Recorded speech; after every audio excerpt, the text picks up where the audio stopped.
요한복음 1장 29절부터 34절 제가 읽겠습니다. 이튿날 요한이 예수께서 자기에게 나아오심을 보고 이르되 보라 세상 죄를 지고 가는 하나님의 어린 양이로다. 내가 전에 말하기를 내 뒤에 오는 사람이 있는데 나보다 앞선 것은 그가 나보다 먼저 계심이라 한 것이 이 사람을 가리킴이라. 나도 그를 알지 못하였으나 내가 와서 물로 세례를 베푸는 것은 그를 이스라엘에 나타내려 함이라 하니라. 요한이 또 증언하여 이르되 내가 보매 성령이 비둘기같이 하늘로부터 내려와서 그의 위에 머물렀더라. 나도 그를 알지 못하였으나 나를 보내어 물로 세례를 베풀라 하신 그이가 나에게 말씀하시되 성령이 내려서 누구 위에든지 머무는 것을 보거든 그가 곧 성령으로 세례를 베푸는 이인 줄 알라 하셨기에 내가 보고 그가 하나님의 아들이심을 증언하였노라 하니라. 아멘. 오늘 이 말씀 가지고 믿어야 보이는 예수님이라는 제목으로 말씀을 전하겠습니다. 우리말 표현 중에 달리 보인다라는 표현이 있죠. 어떤 상황이나 여건이 변할 때 그것에 따라서 똑같은 사물과 사람도 이전과는 전혀 다르게 보인다. 그런 뜻이죠. 저희 아내가 처음 저를 소개받았을 때 첫인상이 굉장히 안 좋았다고 합니다. 그때 당시에 저는 장인어른에게, 지금의 이제 장인어른이시죠. 지금의 장인어른에게 전화 한 통을 받았습니다. 내가 이게 딸이 있는데 그 딸을 꼭 한번 만나달라. 어른이 너무 간곡하게 부탁을 하셔서 어른의 체면도 있고 해서 저는 호의로 나갔습니다. 믿어주세요. 이렇게 나갔는데 막상 저는 이렇게 호의로 나갔는데 이렇게 저를 본 아내의 첫인상은 굉장히 안 좋았다 그래요. 얼마나 마뜩치 않았든지 저희 장모님의 증언에 의하면 집에 돌아가서 펑펑 울었답니다. 30도 안 됐다고 들었는데 웬 아저씨가 나와서 앉아있더라. 그때 제 나이가 29이었는데 지금 생각해봐도 워낙 옷도 잘 못 입고 이렇게 꾸미지를 못하고 그렇게 가서 그랬던 것 같아요. 어쨌거나 그렇게 마뜩치 않았기 때문에 이제 제가 차가 있어서 이렇게 좀 집에 데려다 주겠다는 그 제안도 거절하고 그 위로 며칠 동안 이렇게 연락도 받지 않더라고요. 그러다가 어찌어찌 이렇게 다시 연락이 재개됐는데 아내가 하는 말이 몸이 아프대요. 제가 눈치가 없어서 그게 아프나 안 아프나 너는 안 만날 거니까 전화하지 마 이런 뜻이란 걸 몰랐어요. 정말 몸이 아픈 줄 알고 약국에 가서 이것저것 이렇게 약을 이렇게 정성껏 사다가 이렇게 아내에게 갖다 줬습니다. 아내가 그게 굉장히 좋았대요. 그때부터 제가 달리 보이기 시작했답니다. 이 아저씨가 생각보다 성격이 괜찮구나. 그래서 저에게 이제 마음을 열어주고 이제 같이 만나고 결혼도 하게 됐는데 이렇게 상황에 따라서 사람이 달라 보이는 이런 현상을 후광 효과라고도 얘기하죠.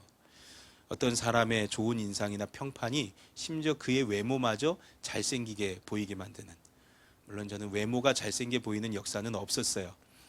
그렇지만 이게 가장 비근한 예가 아마 국민 MC라 칭송받는 유재석 씨인 것 같아요.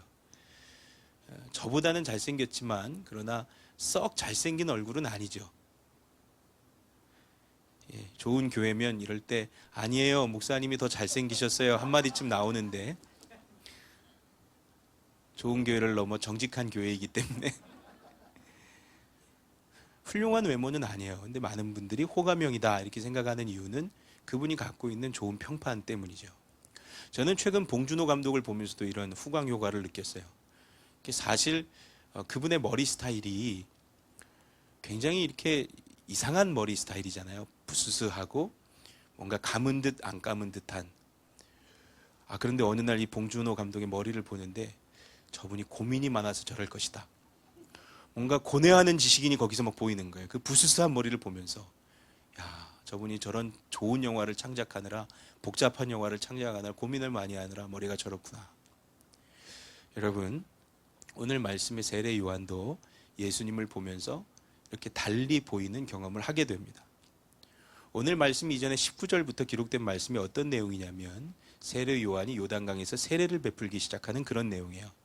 예수님의 본격적인 공생의 사역에 앞서서 사람들로 하여금 자기 죄를 회개하게 하고 또 이제 하나님께서 보내실 메시아 예수가 온다. 그 예수님을 소개하기 위해서 요단강에서 세례를 베풀기 시작하는데 그러던 어느 날 예수님이 이 요한에게 세례를 받기 위해서 찾아오십니다.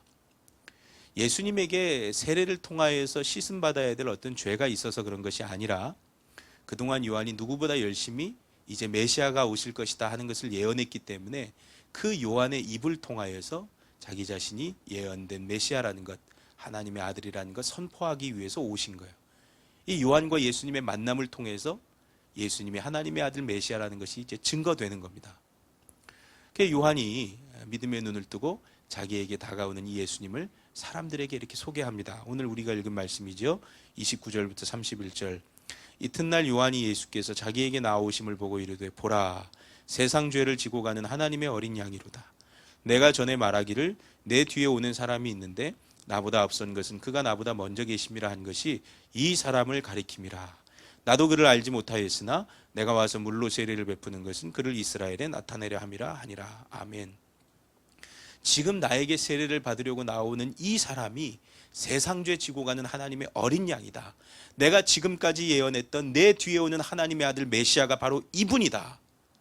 그동안 누구보다 열심히 메시아가 올 것을 선전했던 이 요한의 입을 통해서 비로소 예수님이 메시아라는 사실이 많은 사람들에게 선포된 것이죠.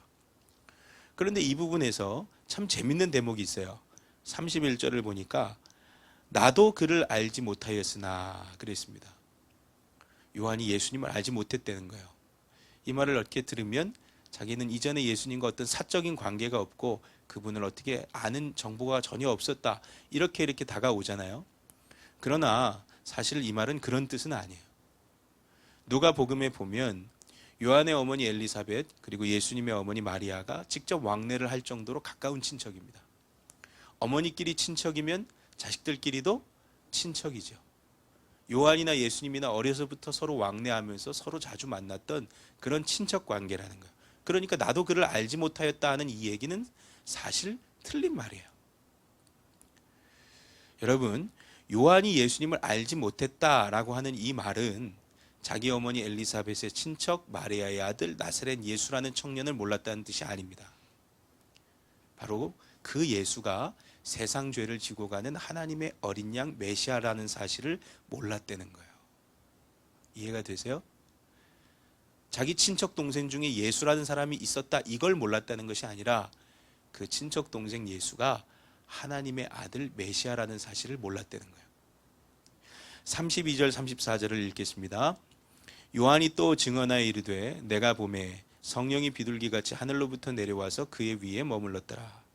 나도 그를 알지 못하였으나 나를 보내어 물로 세례를 베풀라 하신 그이가 나에게 말씀하시되 성령이 내려서 누구 위에든지 머무는 것을 보거든 그가 곧 성령으로 세례를 베푸는 이인 줄 알라 하셨기에 내가 보고 그가 하나님의 아들이심을 증언하였노라. 아멘. 이 말씀 보니까 요한이 계속해서 자기는 예수님 누군지 알지 못했다 그렇게 얘기하죠. 그러면서 뭐라고 얘기해요? 나를 보내신 하나님께서 말씀하시는데 누구든지 그 위에 성령이 머무는 것을 보면 그가 하나님의 아들인 줄 알라고 하셨다. 그런데 내가 지금 보니까 예수님 위에 성령이 비둘기 같은 형성으로 머물고 계신다. 그래 이제야 비로소 내가 이 예수님이 하나님의 아들이심을 알게 되었다. 그렇게 말하고 있는 거예요. 요한이 예수님 달리 보기 시작했다는 겁니다. 언제요? 자기에게 말씀하시는 하나님의 말씀을 믿음으로 받았을 때 누구든지 성령이 그 위에 머무는 것을 보면 그가 하나님의 아들이다. 이 말을 요한이 믿음으로 받았을 때 또 요한이 믿음의 눈을 뜨고 성령이 일하시는 것을 보게 되었을 때 성령이 예수님 위에 비둘기 같은 형상으로 머무는 것을 믿음의 눈을 뜨고 보았을 때 자기의 친척 동생이 아니라 비로소 하나님의 아들로 보게 되는 그런 경험을 하게 됐다는 거예요. 믿음이 요한으로 하여금 예수님을 달리 보게 했다는 겁니다. 그런데 요한과 정반대의 경우도 있어요. 바로 예수님의 고향 나사렛 사람들입니다. 마가복음 6장 1절로 3절을 제가 읽겠습니다. 예수께서 거기를 떠나사 고향으로 가시니 제자들도 따르니라. 안식일이 되어 회당에서 가르치시니 많은 사람이 듣고 놀라 이르되 이 사람이 어디서 이런 것을 얻었느냐? 이 사람이 받은 지혜와 그 손으로 이루어지는 이런 권능이 어찌 됨이냐? 이 사람이 마리아의 아들 목수가 아니냐? 야고보와 요셉과 유다와 시몬의 형제가 아니냐? 그 누이들이 우리와 함께 여기 있지 아니하냐 하고 예수를 배척한지라. 아멘. 예수님이 자기 고향 나사렛에 가셔가지고 회당에서 가르치셨습니다. 대단한 설교를 하셨던 것 같아요. 사람들이 그 지혜로운 말씀에 다 놀랬습니다. 근데 거기서 그치지 않고 손으로 권능을 행하셨다 그랬습니다. 병자를 고치셨다는 뜻이에요. 자, 종합해 보면 고향에 내려가셔서 훌륭한 설교도 하시고 또 병자도 고치셨어요. 그러면 사람들이 예수님을 보고 무언가 와 정말 특별한 분이다 이렇게 느껴야 되는데 고향 사람들 끝까지 예수님을 달리 보지 못했다는 거예요. 이 사람들은 자기가 어려서부터 예수님을 알고 있다는 그 사실 하나로 예수님을 배척했어요. 배척했다고 하는 말은 화를 내고 불쾌하게 여겼다라는 뜻입니다. 그러니까 쉽게 말하면 야 예수 네가 어디서 이런 것들 배우고 어디서 이런 신통력이 생겼는지 몰라도 그래봤자 네가 마리아의 아들이지 무슨 대단한 선지자가 된 것 마냥 우리에게 행세하느냐, 어디서 우리를 가르치려고 하느냐, 우리는 네가 행하는 그 마술 같은 병 고침 필요 없으니까 그만두고 저기 어머니나 뵙고 올라가라. 마치 동네 어른이 버르장머리 없는 동네 청년 훈계하듯이 그렇게 예수님 대했다는 거예요. 이 사람들은 요한처럼 예수님을 하나님의 아들 예수로 달리 보는 그런 경험을 하지 못했습니다. 그런데 이 부분에서 성경이 나사렛 사람들에 대하여서 아주 굉장히 중요한 이야기를 한 가지 해요. 마가복음 6장 6절 따라 하십시다. 그들이 믿지 않음을 이상히 여기셨더라. 예수님을 끝까지 달리 보지 못했던 이 나사렛 사람들은 믿음 없는 사람들이었다는 거예요. 제가 아까 세례 요한이 예수님을 하나님의 아들로 달리 보게 된 때는 그가 믿음의 눈으로 보고 믿음으로 하나님이 자기에게 말씀하신 것을 받아들인 때라 그랬습니다. 그리고 그와 반대로 이 나사렛 사람들은 믿음이 없어서 예수님을 달리 보지 못했다 그랬어요.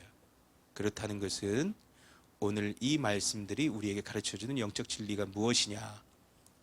믿음이 있는 사람만 예수님을 제대로 볼 수 있다는 거예요.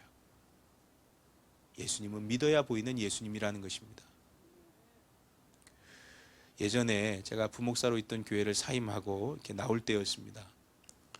나간다고 하니까 이제 저한테 무슨 얘기를 해도 괜찮겠다 싶었던지 동역자들이 비밀스러운 자기 얘기들을 저에게 꽤나 많이 해줬어요. 그 가운데 한 분 신학교 시절에 공부도 잘하시고 책도 많이 읽으시고 정말 신학적인 그 깊이가 대단한 분이었는데 이분이 얘기하더라고요. 평소에 제가 설교하는 걸 보면서 저 목사는 뭐가 저렇게 확신이 있을까 그런 생각을 가끔 했대요. 그러면서 자기 설교의 약점은 확신이 없는 것이라고 그렇게 얘기하시더라고요. 자기가 확신이 없는 이유에 대해서도 스스로 알고 계셨어요. 자기는 다원론자라 그랬습니다. 다원론이 무엇이냐면 종교 철학의 개념 하나인데 산이 있으면 정상이 하나지만 꼭대기는 하나지만 올라가는 길이 여러 개가 있는 것처럼 종교마다 구원에 이르는 제각각의 길을 갖고 있고 절대 진리는 없다. 이렇게 믿는 것이 다원론이에요. 자기는 다원론자라는 거예요. 사실 이 다원론은 기독교와 절대 양립할 수 없습니다. 기독교는 예수 그리스도께서 구원에 이르는 유일한 조건이요 유일한 길이라는 믿음 안에서 시작해요. 내가 길이요 진리요 생명이니 나로 말미암지 않고는 아버지께로 올 자가 없느니라. 다른 이로서는 구원을 받을 수 없나니 천하 만민의 구원 얻을 만한 다른 이름을 주신 일이 없느니라.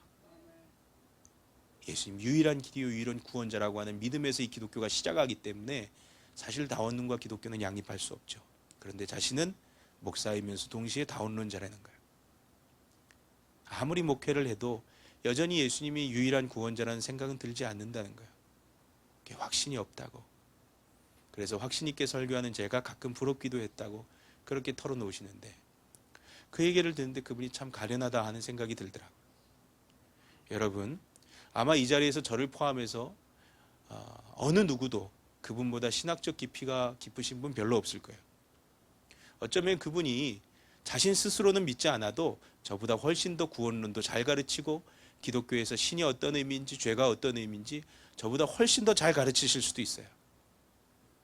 그러나 아무리 예수님을 잘 아는 것 같아도 그 안에 믿음이 없으면 그는 예수님 제대로 보는 사람이 아닙니다. 여러분에게도 마찬가지예요. 여러분들이 신앙생활을 5년, 10년, 20년 하면서 꽤 많은 성경 지식, 신학적 지식이 쌓였다 하여도 예수님을 믿지 않으면 그것은 하나도 제대로 된 지식이 아닙니다. 나사렛 사람들 예수님 잘 알았어요. 거의 대부분의 사람이 모르는 예수님의 어린 시절, 유년 시절, 그의 성장 과정 다 지켜봤습니다. 그의 형제들과 함께 살면서 그의 가정사를 속속들이 알고 심지어 예수님의 여동생들과 혼인까지 했어요. 그런데 딱 거기까지인 겁니다. 예수님을 마리아의 아들이라고만 아는 것은 예수님을 제대로 알고 있는 게 아니죠. 예수님을 믿고 그 믿음 안에서 그분을 하나님의 아들로 달리 보기 시작할 때 그가 제대로 비로소 예수님을 알았다, 그렇게 얘기할 수 있는 겁니다.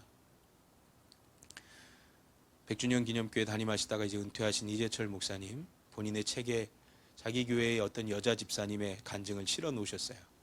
그 간증 그냥 그대로 좀 읽겠습니다. 저는 고등학교 2학년 때 친구를 따라 처음으로 교회에 갔습니다. 어색한 분위기를 참고 억지로 앉아 있는데 목사님이 이상한 말씀을 하셨습니다.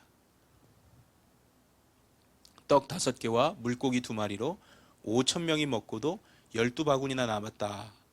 이런 동화에나 나옴직한 이야기였는데 목사님은 그 이야기가 사실이니 무조건 믿어야 한다며 단상을 마구 두드리셨습니다.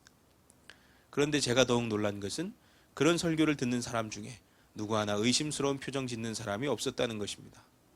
저는 갑자기 이상한 나라에 들어온 기분이 들면서 더 이상 그 자리에 앉아 있을 수가 없어 밖으로 나왔습니다. 그 일이 저에게 꽤 큰 충격으로 남았고 주변에 기독교인이 없어서 그런지 그 이야기를 할 때면 모두 어이없어 하며 혹시 그 2마리 물고기가 고래가 아니겠냐며 비웃고들 했습니다.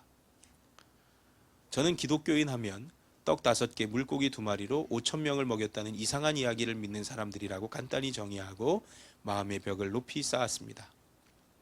그렇게 20년 가까이 시간이 흘러 망설임 끝에 다시 교회에 발을 들여놓게 되었고 건강한 교회 안에서 기독교에 대해 비판적이었던 생각들 많이 사라졌습니다.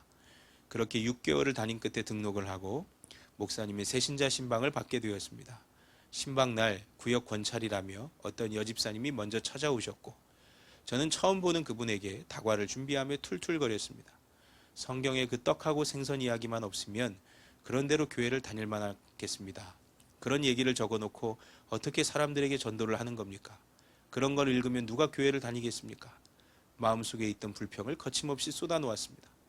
잠시 후에 목사님이 오셔서 하나님께서 우리 집에 주시는 말씀이라고 마태복음 14장 15절부터 21절을 읽으셨습니다. 예수님이 떡 5개와 물고기 2마리로 5,000명을 먹이신 오병이어 기적에 관한 내용이었습니다. 저는 갑자기 무언가 차고 날카로운 얼음 조각 같은 것이 제 몸을 위에서부터 쭉 훑으며 내려가는 서늘하고도 오싹한 느낌을 받았습니다. 목사님은 차근차근 설명해 주셨습니다. 때도 저문 저녁 빈들에서 과연 그들은 그들 자신을 위해 무엇을 할 수 있었을까요? 우리가 그토록 믿는 우리의 능력과 계획은 우리가 어려울 때 과연 얼마나 우리를 지켜줄 수 있습니까? 우리의 한계를 절감하는 그때가 모든 것을 가능하게 하시는 하나님을 만나고 그분에게 우리 자리를 내어드리는 은혜의 순간이 아니겠습니까? 나 자신이 최고의 지성인 양 믿고 살아온 저에게 그날의 경험은 처음 느껴보는 낯선 일이었습니다. 그리고 1년 후 7살이던 작은 아이가 소아암이라는 진단을 받았습니다. 그것도 허리 아래쪽에서 자란 혹이 척추를 끼고 번져 폐까지 올라가 이미 손쓰기 어려운 사기말이 되었다고 했습니다. 견고하고 안락했던 저의 생활은 한순간에 나락으로 떨어졌습니다. 항암제를 맞아 머리가 빠진 아이의 눈을 바라볼 자신이 없어서 밤새도록 병원 계단에 쭈그려 앉아 울기만 했습니다. 목숨을 주어도 아깝지 않을 아들을 위해서 우는 것밖에는 제가 할 수 있는 일이 정말 아무것도 없었습니다. 아무도 손을 내밀어 주지 않는 빈들, 그 어둠의 끝에서 저는 처음으로 하나님의 보살핌과 인도를 구하게 되었습니다. 그리고 그 선택을 통하여 오병이어의 기적을 보여주시는 하나님의 사랑을 확인하게 되었습니다. 아들은 건강하게 자라서 올해 20살 대학에 들어갔습니다. 성경에 문자로만 기록되어 있던 오병이어의 기적은 그저 스쳐 지나간 전설 같은 이야기가 아니라 제 삶이 밑바닥부터 흔들릴 때 오묘한 계획으로 찾아와 베풀어 주신 위로와 사랑이었습니다. 이 목사님이 이 이야기 뒤에도 이렇게 후일담 같이 이렇게 몇 글자를 더 쓰셨는데, 이 소아암 사기말 걸린 이 아들을 위해서 항암을 여러 번 했는데 결국 항암은 다 무위로 돌아가고 마지막으로 확률이 굉장히 적은 수술을 받게 되었는데, 이 집사님의 아이의 항암을 통하여서 주님을 굳게 붙들게 되면서 그 수술을 받는 날 누구보다도 평안하게 하나님 반드시 일하여 주신다. 그런 믿음을 갖고 있었다는 거예요. 그리고 그 마지막 수술을 통해서 이 아이가 병고침 받았다는 겁니다.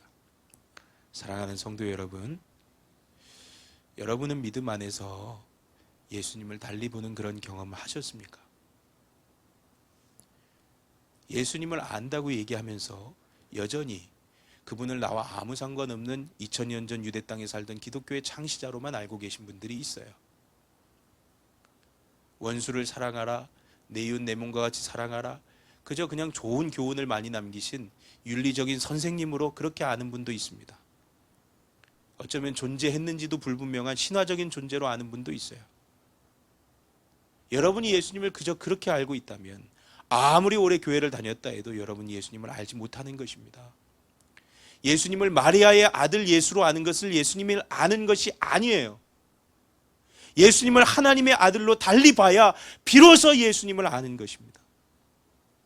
예수님을 마리아의 아들 예수로 아는 것은 예수님과 아무 상관도 없는 거예요. 예수님을 하나님의 아들 예수로 알아야, 그래야 그 믿음 안에서 여러분이 구원을 받는 것입니다. 예전에 교회의 한 여자 선생님 제게 해주신 말씀이에요. 고등학교 때, 그분이 이제 고등학교 때니까 꽤 옛날이죠. 그럼 교회마다 이렇게 성화들이 걸려 있는데, 많이 걸려 있는 성화 중에 하나가 이제 예수님 이렇게 흉상이라고 해야 되나요? 흉부까지 이렇게 한쪽 이렇게 45도 앞을 바라보고 계시는 예수님의 초상들이 많이 걸려 있었습니다. 고등학교 때 믿음이 없는 자기 친구 하나가 그 예수님의 초상화를 보더니 대뜸 하는 말이, 이분 참 잘생기셨네, 그렇게 얘기하더래요. 그렇죠. 아무래도 이제 예수님을 그리는 거니까 화가가 아마 잘생긴 어떤 사람 불러와가지고 그렸겠죠. 그 예수님 초상화 보면서 이분 참 잘생기셨네, 그렇게 얘기하더랍니다. 자기는 한 번도 예수님 보면서 그런 생각을 해본 적이 없어서 당황했대요. 그 친구가 잘생기셨다 그러니까 자기도 이렇게 초상화를 뚫어지게 이렇게 봤는데 자기는 잘생겼다는 생각이 아니라 눈물이 이렇게 왈칵 나더랍니다. 그 그림 속에 그려진 예수님은 상처 하나 없는 너무나 말끔한 얼굴이신데, 그 말끔한 얼굴이 자기 죄로 인하여서 십자가에서 일그러지고 피 흘리고 고통당했어야 한다는 생각이 들어오면서 내 죄로 인하여 고통당하신 그 예수님이 생각나면서 자기는 눈물이 왈칵 나더라는 거예요. 누군가 그저 잘생긴 남성의 초상화로 보는 그 그림 속에서 나를 구원하기 위해 나 대신 십자가에서 죽으신 나의 주 나의 그리스도를 보는 이것이야말로 믿음으로 예수님을 달리 보는 역사죠. 요한복음 20장 27절로 28절을 읽겠습니다. 도마에게 이르시되 네 손가락을 이리 내밀어 내 손을 보고 네 손을 내밀어 내 옆구리에 넣어보라. 그리하여 믿음 없는 자가 되지 말고 믿는 자가 되어라. 도마가 대답하여 이르되 나의 주님이시요 나의 하나님이시니이다. 아멘. 도마는 이제 예수님께서 십자가에 달려 죽으신 뒤에 크게 낙심했습니다. 그 이후로 아마도 제자들과 같이 행동하지 않았던 것 같아요. 그런 까닭에 부활하신 예수님께서 제자들에게 나타나셨을 때 홀로 딴 곳에 있느라 예수님 만나지 못했습니다. 다른 제자들이 예수님 부활 소식 가지고 도마에게 찾아왔어요. 예수님 부활하셨다고. 그는 냉소적인 태도를 보입니다. 내가 직접 그분을 보고 그분의 손에 있는 그 못자국에 손가락 넣어보고 그분의 옆구리에 있는 창자국에 내 손 집어넣지 않고는 난 믿지 않겠다. 정말 냉소적으로 변한 거예요. 그리고 8일이 지나고 도마를 포함하여서 모든 제자들이 있는 자리에 부활하신 예수님 찾아오셨습니다. 예수님 도마에게 자기 못 박힌 손 보여주시면서 네 손으로 만져봐라. 창에 찔린 자기 옆구리 보여주시면서 너의 손을 넣어보라 하셨어요. 그리하여 믿는 자가 되라고. 그리하여 나의 부활을 믿는 자가 되라고 그렇게 말씀하셨어요. 도마가 그 자리에서 꺾어집니다. 그 자리에서 완전히 예수님을 이전과 달리 보게 되었어요. 그가 뭐라고 고백합니까? 나의 주, 나의 하나님이십니다. 그의 십자가, 그 못 박힌 손자국을 볼 때, 그 창자국을 볼 때 예수님 나를 위해 십자가에 달리신 나의 주님이시고, 그리고 부활하셔서 내 앞에 서신 것을 볼 때 그 죽음마저 이기시고 부활하신 전능하신 나의 하나님이라 그렇게 고백할 수밖에 없게 된 거예요. 예수님을 달리 보게 된 이 역사 이후에 도마의 삶이 완전히 변했습니다. 그는 아주 냉소적인 제자였는데 아주 뜨거운 삶을 살게 됐어요. 아무도 복음 전하지 않았던 그 인도 땅에 복음을 전하기 위해서 가는데 인도에 들어갈 수 있는 방법이 노예가 되는 방법 한 가지뿐이었습니다. 도마는 자발적으로 노예가 되어서 자기의 자유를 다 스스로 박탈하고 인도 땅으로 들어가요. 그리고 거기서 교회를 세우고 복음을 전하다가 순교당합니다. 그의 순교에 있어서 전해 내려오는 몇 가지 전승이 있는데 제가 아주 흥미로운 이야기 하나 소개하겠습니다. 그가 인도 안에 있는 첸나이라고 하는 지방에 그 왕의 신임을 받아서 그 궁궐 공사를 맡게 됐어요. 도마가 자기 자신을 소개하기를 나는 사실 이 세상에서 가장 위대한 목수의 제자고 나에게 공사를 맡겨주시면 이 세상 어떤 궁궐보다 영화로운 궁궐을 지어드릴 수 있겠다. 그가 얘기한 자기 스승 가장 위대한 목수는 예수님이시고 그가 얘기한 가장 빛나고 아름다운 궁궐은 하나님 나라였습니다. 예수님의 가르침이죠. 너희 소유를 팔아 가난한 자에게 나눠주면 하늘에서 썩지 아니하는 보화가 있고 하나님 나라의 상급이 있다고. 도마가 그 얘기를 한 것이죠. 그리고 왕이 맡긴 궁궐 공사 대금을 가지고 나가서 빈민들을 다 구제합니다. 왕이 이 사실을 알고 도마를 참수해요. 그리고 그의 꿈에 하나님 나라에서 자기를 위하여 예비된 궁궐이 다 지어진 것을 봅니다. 왕이 감격하여서 왕과 그 지방에 있는 모든 사람들이 그 아래에 있는 천민들에 이르기까지 왕부터 천민에 이르기까지 다 기독교 신앙을 갖게 됐다. 예수님을 믿게 됐다 하는 그런 전승이 전해져 내려오고 있어요. 참 놀라운 변화죠. 끝까지 예수님의 부활을 의심했던 가장 냉소적인 제자가 예수님을 나의 주 나의 하나님으로 다시 보게 되었을 때 그분을 위하여서 자기 생명 자기 자유 아끼지 않고 드릴 수 있는 가장 뜨거운 제자가 됐다는 것. 여러분에게 오늘 몇 번이고 이 질문을 드리고 싶은 거예요. 여러분은 예수님을 달리 보는 그 역사를 경험하셨습니까? 여러분에게 예수님은 나의 죄를 위하여서 십자가에 달려 죽으신 나의 주님이시고 또 그 죽음마저 이기고 부활하신 전능하신 나의 하나님이 되셨습니까? 우리가 믿음으로 구원 얻는다는 사실 잘 알고 있습니다. 그 믿음으로 구원 얻는다고 할 때 그 구원을 주는 믿음이 다른 믿음이 아니라 예수님을 달리 보는 이 믿음이에요. 예수님을 하나님의 아들로 보게 되는 그 믿음, 그 하나님의 아들이 나의 죄를 지고 십자가에서 대신 죽어 나의 주가 되셨다고 하는 그 믿음, 그리고 그 죽음마저 이기시고 부활하셔서 전능하신 나의 하나님이 되셨다고 하는 그 믿음, 예수를 달리 보게 되는 그 믿음이 우리를 구원하는 믿음이라 이 말입니다.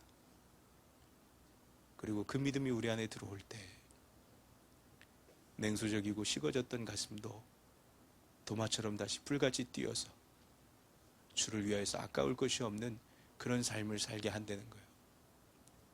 김남준 목사님 십자가를 경험하라 하는 자기의 책에 이런 말씀을 쓰셨어요.